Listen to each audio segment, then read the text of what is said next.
Hello everyone, कैसे हैं आप सब और कैसे जा रहे हैं आपके इग्नू एग्जाम्स? मुझे कमेंट्स में लिखकर बताइए। आज मैं आपको MEG 16 का एक इम्पॉर्टेंट क्वेश्चन कवर करवाने जा रही हूँ। काफी इम्पोर्टेंट है ये टॉपिक और लगभग हर एग्जाम में किसी न किसी फॉर्म में आ ही जाता है।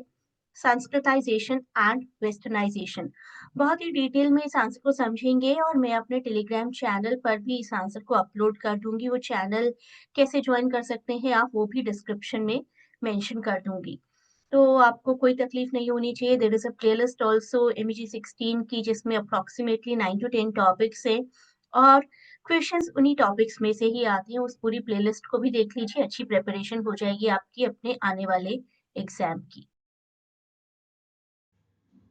इस प्लेलिस्ट को भी अच्छे से देखिए, 2-3 बार सभी वीडियोस को देख लीजिए, आपकी प्रिपरेशन ऑटोमेटिकली हो जाएगी। हयावदना बाय गिरीश कर्नाड प्लेलिस्ट में अवेलेबल है, नागमंडला है, चिमीन, then Maila Anchal and many other works. लगभग सभी इंपॉर्टेंट वर्क्स यहाँ पर मैंने इस प्लेलिस्ट में मेंशन किए हैं। साथ ही आप ये चैनल भी ज्वाइन करिए, जहां पर मैं आपको important topics time to time बताती रहूंगी। और अगर PDF चैनल ज्वाइन कर सकते हैं, PDF channel is a paid channel for each subject.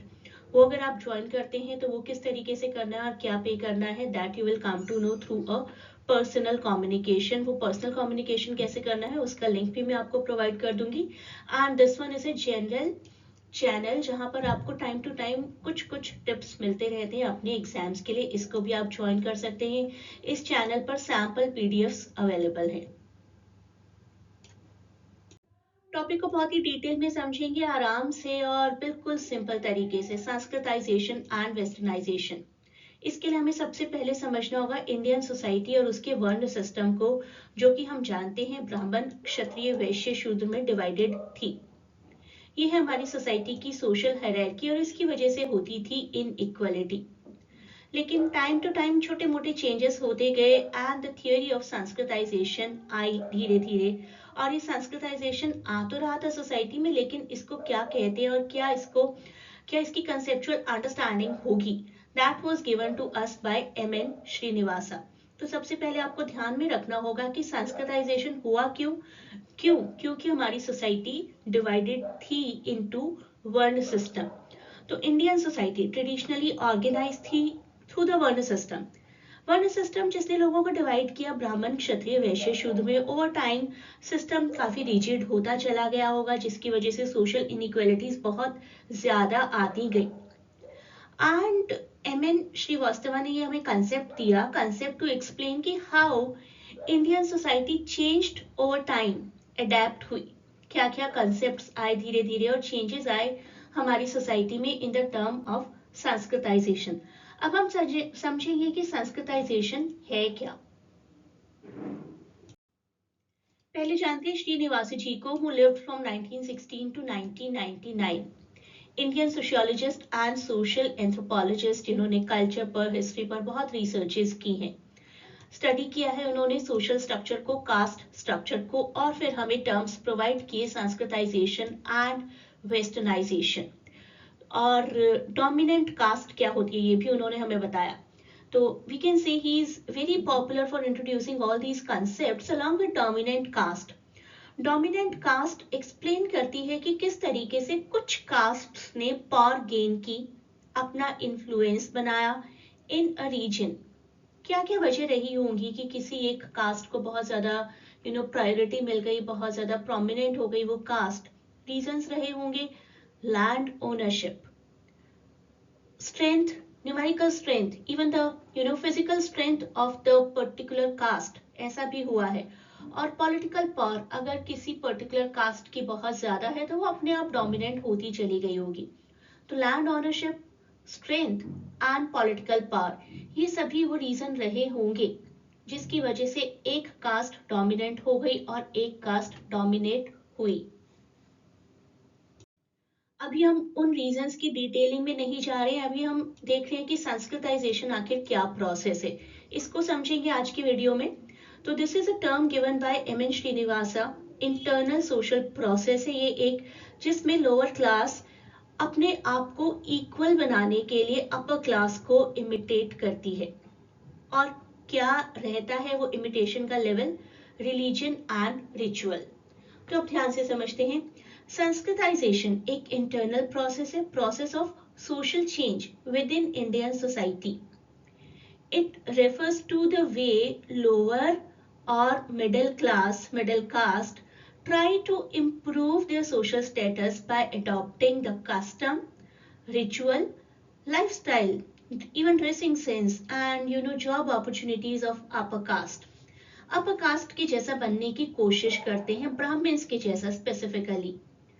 तो ये क्लोजली लिंक्ड प्रोसेस है with religion and traditional practices कि हम तो लो कास्ट हैं, हमें इंपॉर्टेंस नहीं मिलती है सोसाइटी में।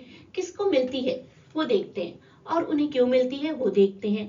तो जिस भी रीजन की वजह से एक सो कॉल्ड अपर क्लास को इंपॉर्टेंस मिलती है, उन्हीं रीजंस को हम अपनी भी लाइफ में लेकर आएंगे। चाहे वो कोई रिचुअल हो, चाहे वो कोई कस्टम हो, चाहे वो किसी भी तरीके का लाइफस्टाइल हो, उसको हम अडॉप्ट करेंगे जिससे कि हमारी भी इंपॉर्टेंस सोसाइटी में बढ़ जाए। तो अब हम समझेंगे फीचर्स ऑफ संस्कृताइजेशन। एक तो पहली चीज ये कि ये एक नीचे से ऊपर जाने वाला प्रोसेस है, बॉटम अप प्रोसेस है। कोई भी लोअर क्लास अपने आप को higher class, so called higher class से इमिटेट करने की कोशिश करता है। फोकस होता है रिचुअल्स पर, ट्रेडिशन पर। इन रिचुअल ट्रेडिशन की अभी बात करेंगे, किस तरीके से हम अपर क्लास के जैसे बन सकते हैं, और अपने आप को सोशली मोबाइल करने की कोशिश की जाती है with in the caste system, जिससे कि हायरार्की को चेंज होना ही पड़ता है ओवर टाइम। इमीडिएट तो देखिए कुछ भी नहीं होता है। तो क्या क्या है वो चेंजेस जो इन्होंने अडॉप्ट किए? Vegetarianism, fasting, change in traditional dress sense and brahmanical rituals. तो इन सब की वजह से स्लोली एंड स्टेडली बीच का गैप मिटता चला गया। It helped some groups gain respect, लेकिन कास्ट सिस्टम को इसने चैलेंज नहीं किया। ऐसा नहीं है कि सो कॉल्ड कोई भी लोअर कास्ट जो कि ऑलरेडी चैलेंजेबल एक सिस्टम है सोसाइटी का, मैं सही गलत की अभी बात नहीं कर रही हूँ, that will be very controversial, लेकिन चैलेंजेबल जरूर है। लेकिन इसने, इन चेंजेस ने ये नहीं कहा कि so called lower caste upper caste कहलाएगा अब, लेकिन हाँ मेरा लाइफस्टाइल जरूर चेंज हो जाएगा जो कि मुझे स्ट्रेंथन करेगा। तो हायरार्की को स्ट्रेंथन किया गया, इनइक्वालिटी अपने आप धीरे धीरे धीरे थोड़ी कम होती चली गई, लेकिन caste system at least for the sake of name change नहीं हुआ। तो एक एग्जाम्पल की हेल्प से समझते हैं। एक गांव है, एक विलेज, जहां पर एक कम्युनिटी है that earlier ate meat and did not perform many rituals. They start practicing vegetarianism slowly and steadily, wear traditional upper caste clothes and perform Brahminical puja and follow religious festivals like upper caste. Over time, this community begins to be seen as more respectable by others. तो ये हुआ वो process, this process of copying upper caste custom and rituals to improve social status is called sanskritization. In short, lower caste adopts upper caste practices and hopes for a higher social status. अब हम देखते हैं westernisation क्या है। Westernisation बाहर के किसी culture का इन्फ्लुएंस, एक्सटर्नल कल्चरल इन्फ्लुएंस, जो कि इंडिया में ब्रिटिशर्स के टाइम पीरियड पर शुरू हुआ था। जैसे ब्रिटिशर्स ड्रेसअप होते हैं, जैसे वो बातचीत करते हैं, वैसे ही हमें भी करनी है। दैट इज द रीजन हम लोग आज अंग्रेजी बोलते हैं, और ह्यूज ग्लोबलाइजेशन भी इसका एक रीजन रहा है।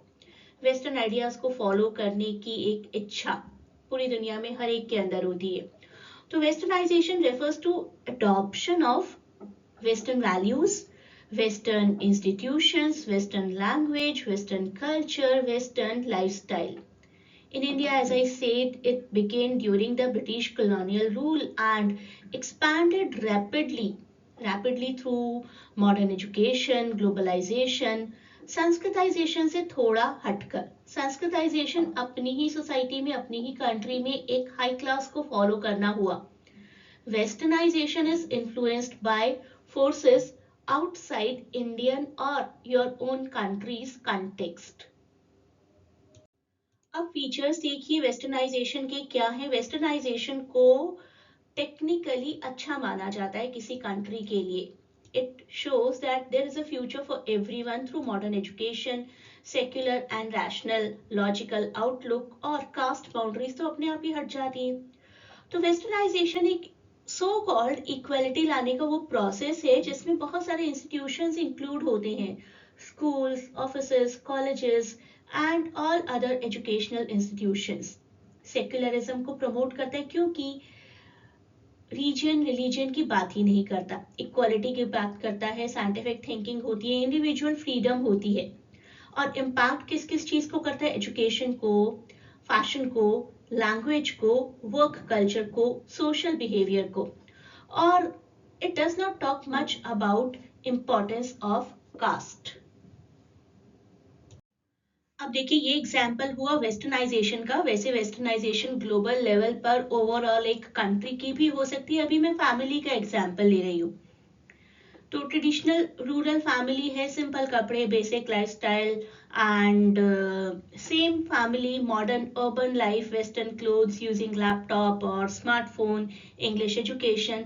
ये शो करता है कि westernization is equal to modern ideas, modern technology and global lifestyle का इन्फ्लुएंस.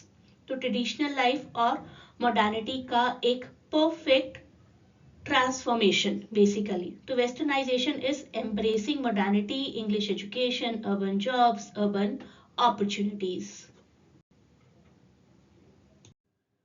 तो अगर दोनों की बात की जाए तो Sanskritization is more about tradition and westernization is more about modernity.